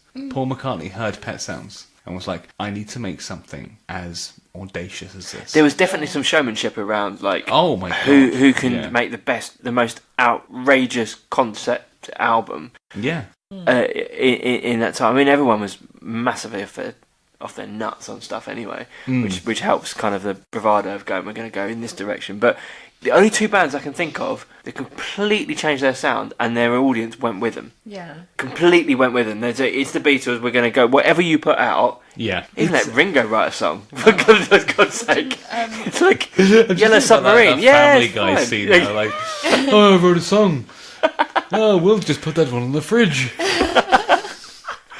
Didn't Quincy Jones have a story about recording Ringo or something like that? And he said he couldn't get the part. So whoever was recording the other room, I can't remember what band it was, another big band. He goes, drummer, can you just bloody do this bit? He takes it down and doesn't tell Ringo. Ringo comes back in for a cigarette and he listens to it back and goes, oh, actually, I don't need to do it. He goes, yeah, that's because it's not you stupid. I love that. That's good. That's hilarious and heartbreaking at the same time. You know, as performers, how would you feel if, like, you walked back into the live room, be like, oh yeah, you know why you sound so good there? Because it's not you. Do you know what? It's harsh, but sometimes you have to go. It's for the good of the song. But yeah. No. I mean, you've heard the story about the colour and the shape with the Foo Fighters, right? No. Go on. Like where they had William Goldsmith drumming. Like, so once Dave Grohl had recorded the self-titled Foo Fighters album, so he did everything on there. Yeah. And then he was like, okay, people want to hear this. I need to get a band together. Yeah. So he got Nate Mendel, the bassist, and William Goldsmith, they were both from the band Sunny Day Real Estate. Emo fans, you know that band. Yeah, and then I think it was Pat Smear at the time. I can't remember who the other guitarist was. Right. So they were touring with that band. Then they went to go and record The Colour on the Shape. They got into the recording studio. They were recording everything. Dave Grohl listened back to the drums and was like, I don't like these drums. William Goldsmith had to fly back home to be with his family for a little while. While he was gone for 2 days, Dave Grohl went into the studio and re-recorded all of his drum parts. Oh my gosh. Then William Goldsmith comes back. Dave Grohl has to tell him, I re-recorded all your drum parts. Yeah. And then William Goldsmith leaves the band. Of course he does. I mean, how do you pick yourself up from something like that? It's horrible. Just getting back to kind of producers for a sec. There's certain producers that get renowned for certain types of things. You know, someone mentioned Quincy Jones earlier. Yeah, of course. I mean, clearly he's only ever going to get associated with Michael Jackson. I'm pretty sure he did other stuff as well, but he does scores, doesn't he? Yeah. Film scores. Yeah. Didn't Quincy Jones do Austin Powers? Did he? Or I don't know. Or was that? If only we had a way to find out. Because I don't know if it was. I don't think it was John Williams composing it. No, that's not a John Williams score. That's absolutely not a John Williams score. Because you can tell, can't you? Really, I think it was, but I don't want to say for definite. definite. I mean, I don't mind being wrong on that. Yeah, we'll fact check that. I have a feeling that he did have maybe he had a cameo. The song Soul Bossa Nova was a song by Quincy Jones, which is in the Spy Who Shagged Me. There you go. So he's got that kind of. He had a Quincy Jones and his orchestra, so he's got an act as well. So he's got that kind of like blaxploitation, post-mo sound. It's kind of the strings and the sort of like, I don't know, a bit funky. It's kind of strutty kind of. You could exactly strutty. That's a good word for it. I would say that's his sound. Yeah, It's you could just imagine like Shaft walking out to any piece of his music and just be like. Yeah, that's and it's just got that like background like kind of like stuff like that, like really high pitched but really subtle kind of orchestra hit. Yeah. Do you know what I mean? Yeah. Like, I know what you mean. You mentioned Brian Wilson, Pet Sounds, yes. earlier. Well, and the interesting thing about that is that Brian was pretty much the producer for those albums, and he was in the band himself. Okay. He had the most influence on the sound of that stuff, I think. But I don't know the technicalities of it, but from what I ever gather, there was a lot of recording techniques that were very, very obscure and innovative that he. Well, Brian he Wilson used. was deaf in one ear. Oh, really? Okay. Yeah, so when that's why the first version of Pet Sounds that came out was mono. Oh, okay. Because he would listen with his ear facing the speakers. He would mix it that way. Yeah. So he would be like, "Oh, we need to turn this down. We need to turn his trumpet down." The horn in, what song is it? I wanna cry, whatever that is. Yeah. So he would listen to those songs, and then it would have to be a mono record because he was deaf in one ear. Yeah. And then it was only like a few years after that they did a stereo remaster. Yeah. Yeah. Then with the Beach Boys themselves, like the band, like Brian Wilson, like left the band, like the live band, for a while. Yeah. Yeah. To focus on this record. So they would all go touring, and He wasn't involved. No, he was holed up in the studio with this album, making it happen. There was a double CD that came out a while ago of Pet Sounds, Right. and one is the mono version, one is the stereo. Yeah. Within the sleeve is a booklet about the recording process, Oh, cool. and I nerded out so hard. Yeah, I bet. On that, like so hard. So much. But it's that passion, that passion for music. Like, you can be a musician, and this is one of the things that defines who would become a producer and who would become a musician. Yeah. Is that person who is so eager for the limelight. Yeah. That may be a little bit presumptuous. Like, maybe they don't do that, but their personality will dictate that they would be like that. Yeah. But then you've got the producer who is just all about the song. They get into the nitty-gritty. Like, you've already mentioned a few instances earlier, Simon, where you've got the guy who's going to listen to the song and be like, change that chord here. If you sing this harmony here, it'll allow the song to rise to this point as it goes forward. Yeah, definitely. And that is instrumental, for want of a better term, to, like, making this stuff like pop music. Well, we had it when I was in my originals band, or one of them. We recorded, and the guy was brilliant. And I was going to play an example of it on this podcast, but I'm not sure we need to be fair. But what he did when he was mastering the song down, he would like send us away. Say, right, I've got everything. I've got all the parts. I've got everything I need. You guys go away. Go and play pool for the afternoon. Go and get pissed or whatever. Yeah. Come back. Give me 4 hours. Come back. Yeah. And I'll play you the song. And he wanted us out of the way, and he completely rearranged stuff, and he'd add, like, there was bits in there where the guitar would, like, playing it all the way through, but when we came back to listen to it, he'd kind of, like, added breaks in it, and then, like, swelled it back in to come in for the choruses and stuff, and I was like, it sounds so good. Like, it sounds so much better. Yeah. And actually, after we recorded it, we then did that live. Like, we picked those little bits and did it live, so we'd have a little bit where we'd stop and then rolled up the feedback, and then we come in for the chorus and stuff like that. Yeah. But you can just hear it. You need someone. Actually, sometimes you need someone impartial to kind of hear stuff. And that's the thing. Is that you get too close to stuff, don't you? Exactly. You can't see the wood for the trees. When you're in a band, you're so ingrained in like what that is as a unit. But that's why producers are so vital, because it takes the band. It pulls them out of their own arseholes, essentially. Yeah. Absolutely. I want to do 3 solos. You don't need to do 3 solos. Yeah, exactly. So, it takes away that vacuous nature of what it is to be a performer. Some of my favourite things I've heard in music recording history has been the producer's role.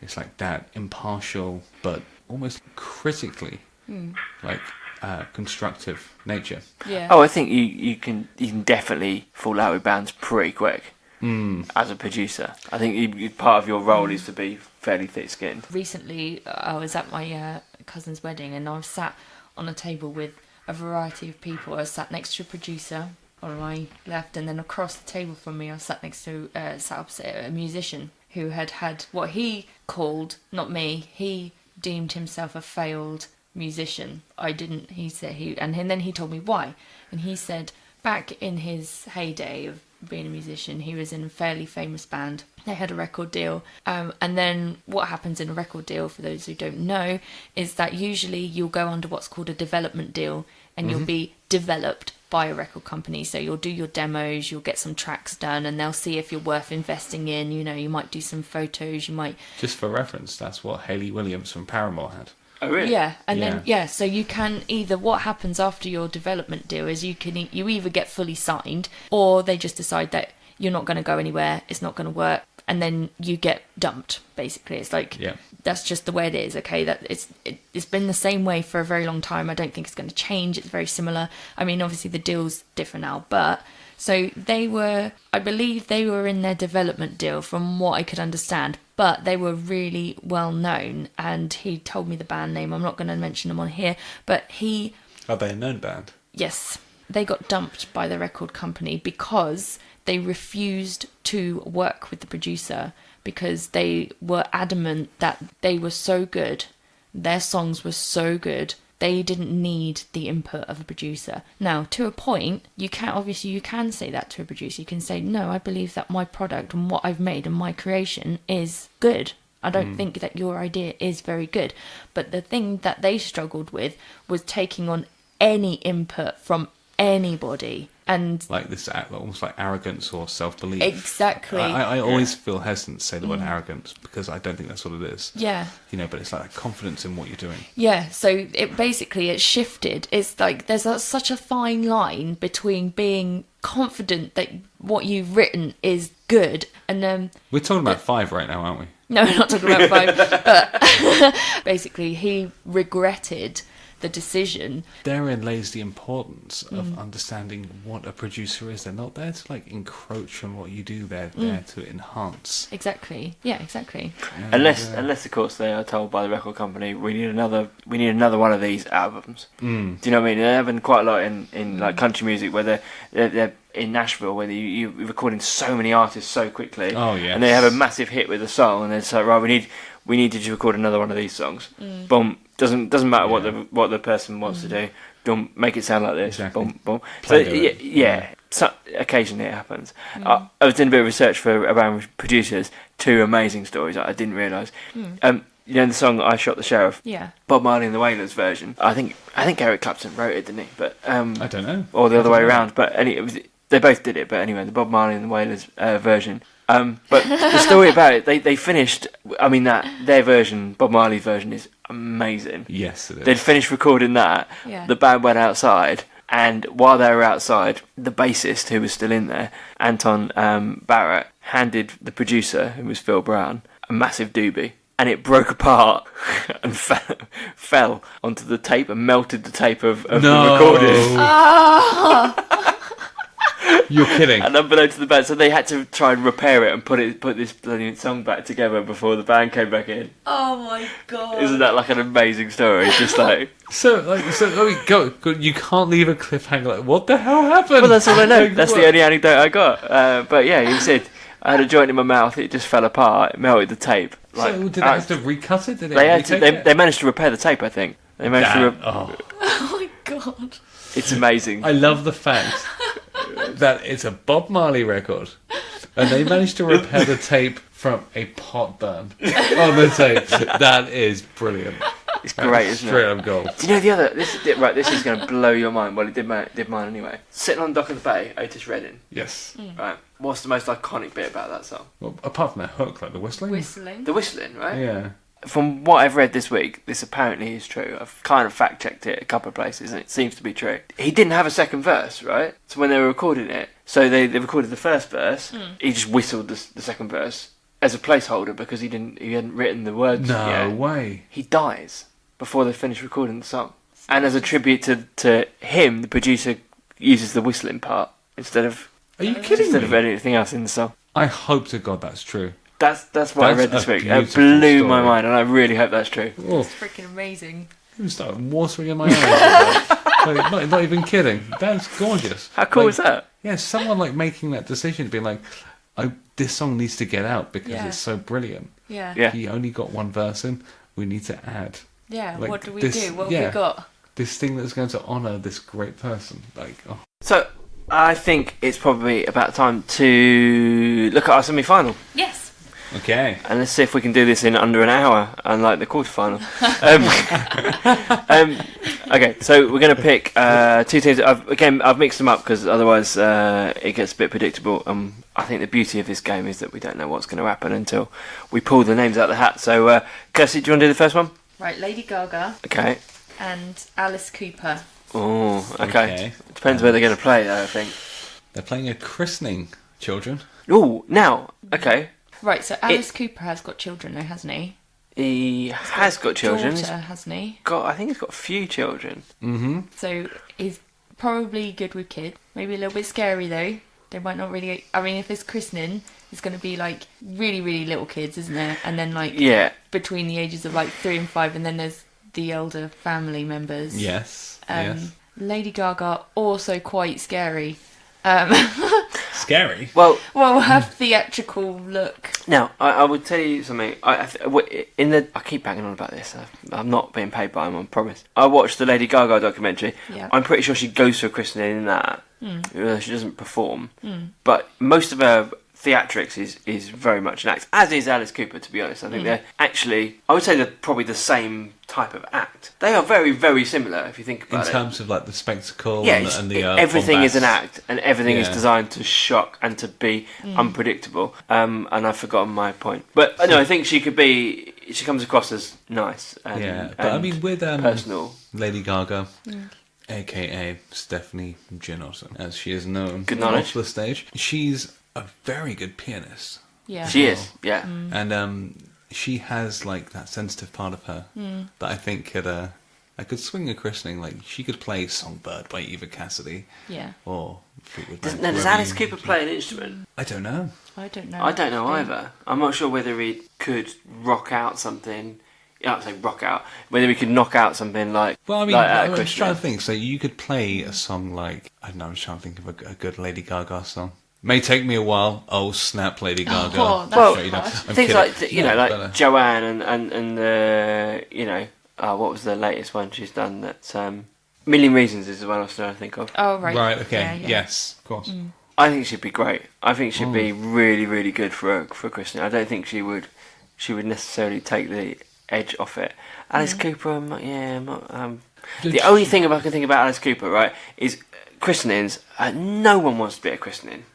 No one wants. People have christenings to get presents for their kids. That's literally the only reason that no one wants to be at a christening. Like if you rocked up and Alice Cooper was there, I think that would be kind of take the edge off it a little bit, take the edge off the boredom, and it'd be like worth turning up for. But I don't know. If I'm honest, I think Lady Gaga's got to win. I think Lady Gaga has got this one as well. Yeah, me too. I think just her like diverse nature. Yeah, I don't think Alice Cooper's that appropriate, is it? Although I would love to hear Poison while he's singing it, whilst like Doris 77 from Skegness is playing the organ. Just really terribly out of tune on an ostinato beat.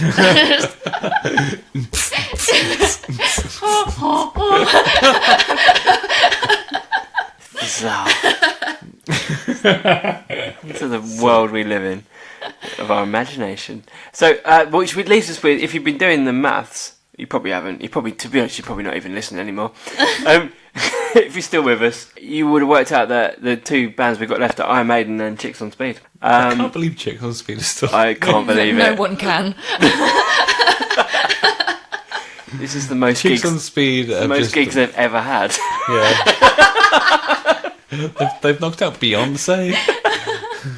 They looked at freaking. Was it Muse in the first? Yeah. Muse It in the was. first round. Indeed, it was. Oh, Yes, of course. jeez. That was a shocker. Can I pick the venue? Mm-hmm. A retirement do. Okay, so who have we got? Retirement do. Iron Right, Maiden so- versus Chicks on Speed. It depends who's retiring, right? So I did a retirement party for this lovely lady who was a nurse. She was on it. Right? And then all of her friends were on it. I mean... Would you describe them as Chicks on Speed? Not quite. I mean, they would... I wouldn't have said that was their choice. But that might have just been because of the venue restrictions. I'm not sure, but Did they have a curfew? they did have a curfew. Yeah, it was in Basingstoke, and it was at a pub in Basingstoke, so they had to be done by a certain time. But I mean, some retirement dues, you just think, oh, you know, Barry's been in accountancy, he's been at the same company, for 30 years. He's got so much annual leave built up, he's barely even there before he retired, so nobody really knows who he is. And then they're all there at the local social club, aren't they? They get a beer in. Yeah, have a good one. Quick side note on that. Yeah. You guys played many work dues? I've done a couple of work dues. How do you find them? It's a weird atmosphere, isn't it? Everyone's just bloody... It depends. Half of them want to party, and then the other half are so... They're like, oh, well, we've got to leave at 10:30 because, it's... For me, it's it's that whole... I'm in a social atmosphere with people who I spend my life being professional with, and people can't separate the two. Yeah, they can't. And it's the most weird setting. I mean, I've been to my fair share of corporate social gatherings, and I know that feeling. I mean, I'm not like the typical corporate guys where I'll be like, no, I'm out. Like to quote Mickey Flanagan, I'm out. But some people just can't turn it off. And when you play corporate dues, I've never officially, quote unquote, played a corporate due, but I was the drummer for a band who played at a corporate event. And then they hadn't planned the last leg of the evening entertainment. Yeah. And I just happened to be playing a uke show the day afterwards. So I had my ukulele with me. Yeah. So I was like, I was going to get my ukulele. I played. Yeah. Ended up playing Angels by Robbie Williams. Never played it before. Played it in the key of C. That song is an A. That is dangerous territory. That's where you get the crowd to sing. Yeah. So, but yeah, doing that, playing I Believe I Can Fly by R. Kelly. Amazing. Yeah, and just that's a weird moment. Well, the only reason I got into being a singer was from a work do. So, very quick story. They decided to do this big Stars on the Rise thing at the company I worked in, and I worked for a big multinational. It was, even in the marketing department, there's 150 people. Yeah. But they'd invited marketing and sales, so there was going to be about 3,000 people at this do. Yeah. They'd hired one of the big Hilton hotels in London for it in the ballroom, and they decided they're going to do Stars on the Rise. Yeah. Professional company, I was off the week the email came out, but they said, "Oh, we're looking for people who want to put them, people who work here want to put themselves forward for it." I got back and they'd all signed me up for this blooming thing. And they were like, "Oh, you're in a band? We put you forward for represent our office." I was like, "Yeah, but I play guitar in the band. I don't sing." And they're like, "Oh, we've put you forward now, so you have to do it. So you got to go for an audition at this television studio." So I went rocked up to the BBC and had to go in, and I had to then walk in and perform to these people. I never sung before in my life. I couldn't really sing. And so I walked in and I ended up playing David Gray song, because I was thinking, well, I was desperately looking through my iPod and going, well, what's kind of in my range? And David Gray kind of felt like I tried it in the car. And I was like, well, I think I can sing that. I'm not sure. So I did Babylon, played it, and they were like, great, it's good, right? You've got the thing. Thing is, for the show, we've got lots of acts going to be on. You can't really play guitar. Not going to be. We can't plug you in. It's going to be too much hassle. Yeah, the logistics of it. So if you can mime the guitar and just do the singing live, that would be great. I'm thinking, well, I don't sing. The only thing I do is play guitar, and now I've got to mime that, and I've got to sing this living thing. So when they say mime, do you mean you're just taking an acoustic up? Yeah, just taking up it's not going to be plugged in. You're not going to be able to hear it. But did you play it? Oh, I played the right chords and played the stuff. I've got a DVD of it somewhere. But so my first ever gig singing was to 3,000 people, and I went on about 10 o'clock because they made sure that everyone had 3 hours of drinking and meal beforehand, and it was literally walking out at Wembley, people would have banners and they were just absolutely off their face. And it was just that kind of got me through it, because it was it was really scary, but I got beaten by some woman from accounts doing Celine Dion.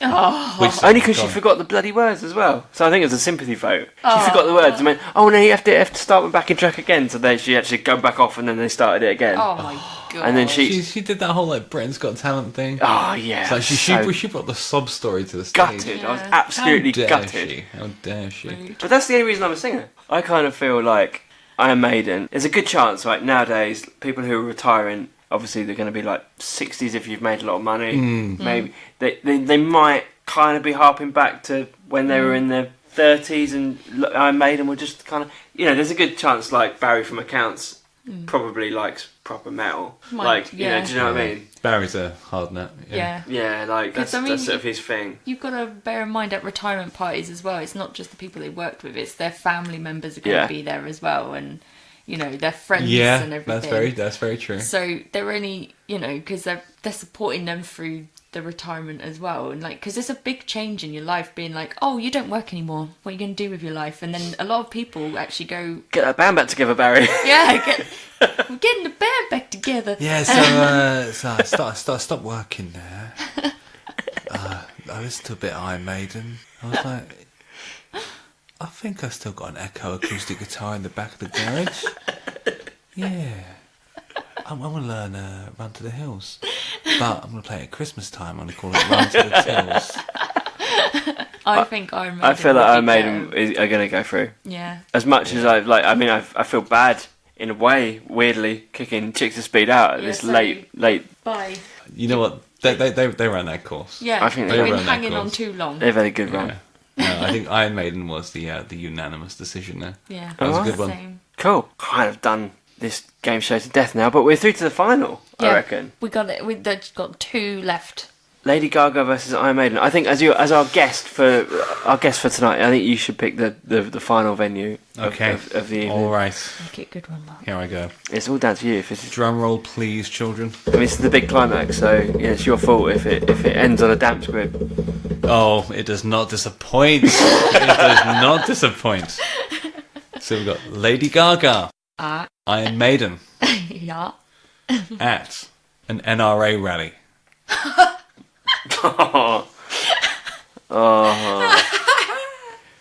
Iron Maiden, innit?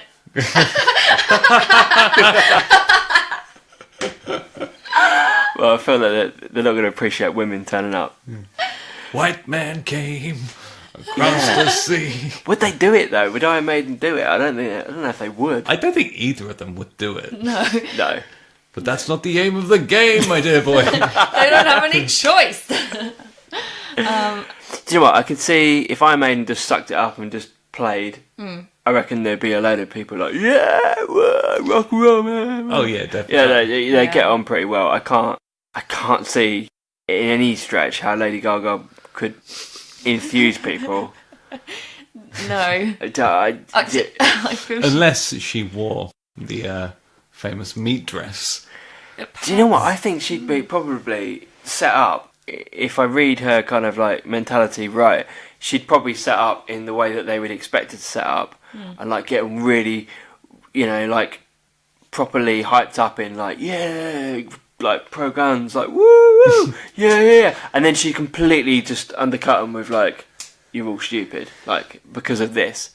Do you know what I mean? I feel like, it'd be a ridiculous thing to do.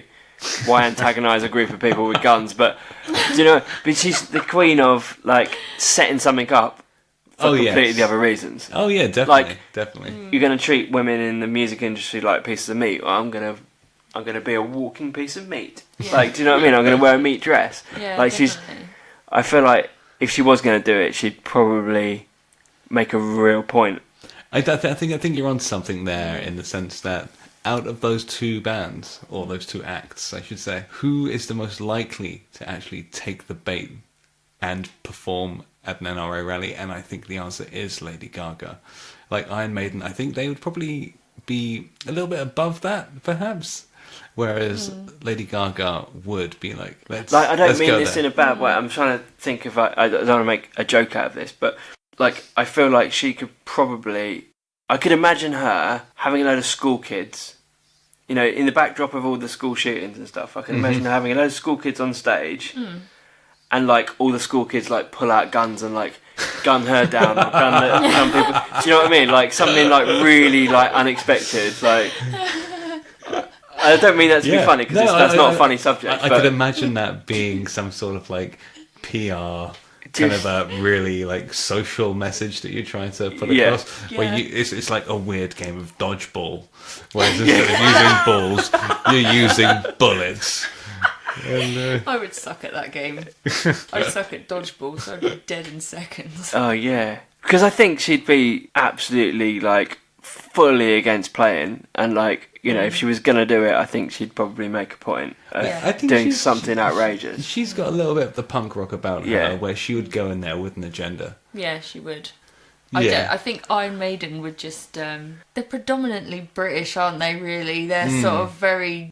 They're more likely to play their regular set and him just say something in between a song. Exactly. Or wear a t-shirt or something that just has a vaguely anti-gun slogan, kind of ish, but not really, because I don't want to upset people. Who do we want to see play an NRA rally? Iron Maiden or Lady Gaga? I don't think I could watch Lady Gaga. I think it would be so... you just it's bad enough watching her anyway, because you just don't know what she's going to do. It makes me feel really nervous. Like, that's why I like it. You know the backdrop of it's going to be like horrendous or really cringeworthy. If I was going for shits and giggles value, I'm going Lady Gaga. For like pure historical moment, potentially. Yeah. I feel like she'd agree to play, and then she wouldn't turn up, and she'd just play this like video. Play this like... My name is Lady Gaga. I don't like guns. I don't know why I sound like this today. Don't shoot guns. Which sounded like on that interview earlier. Wear meat. Wear meat. I think she's probably got it. I think she's... If neither of them will probably do it, but I think if any of them would do it... I don't know. I just don't think Iron Maiden would be that exciting. The most they're going to get is you get some big, like, inflatable Eddie, like, shooting guns, like, in the background, which is completely kind of... don't sell it to me now. Misses the point. He always does this. You're like, oh, yeah, actually, good point. Now I'm thinking it'd be good. Like, maybe they could do, like a Wild West kind of like Eddie film, like in the backdrop, like, you know, like a Magnificent Seven, but they're all like Eddie characters, like shooting the good, the bad, and the metal. They would absolutely lap that up. They would love it. It would be far less controversial in the context of that NRA rally. I don't think it would make much news, would it? It'd just be like... Oh, I think it would make massive news. Oh, Iron Maiden, massive gun advocates, apparently. This guy really put in the word dick into Dickinson right now.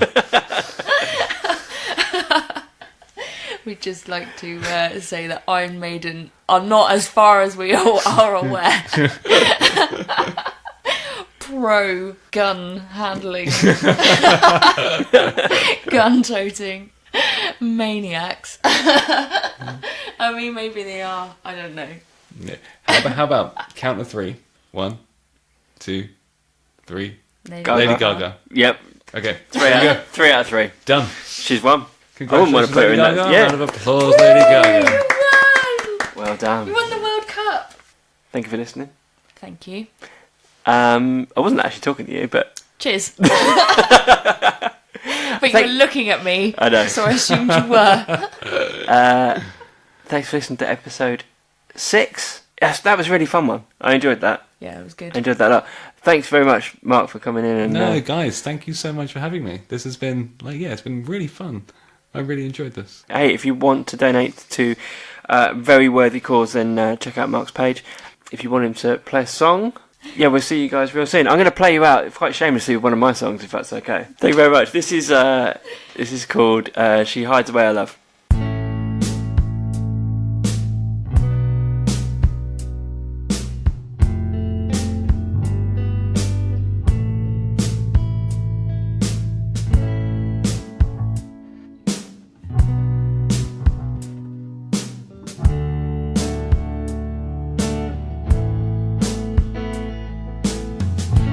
Every time I feel like finding out just what you wanna be,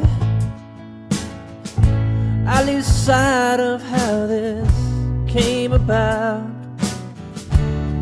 what it feels like to you. She packed her things in the morning. In a text she said to me,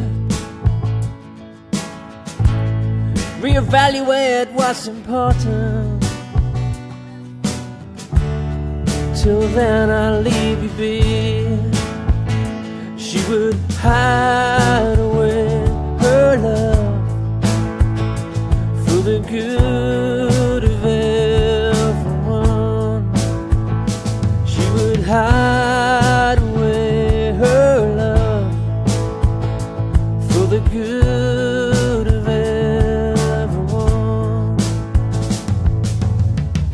She doesn't count much, though I wish she would. She just lets me be. When you have everything to say but no words, let it breathe. It can eat you up each day. New leaves will fall eventually with the winter rains. And I'm like that tree standing naked in the rain. This season causes pain. She would hide away her love for the good of everyone. She would hide away her love for the good of everyone.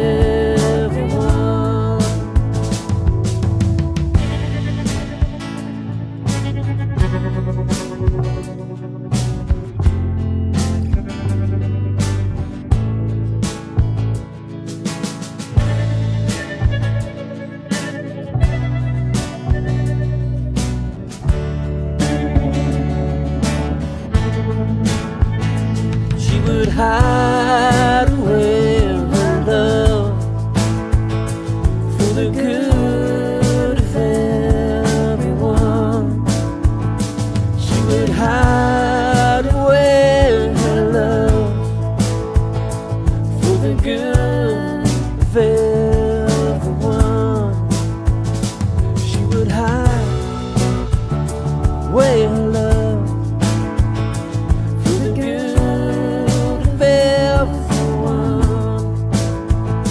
She would hide away her love for the good of everyone.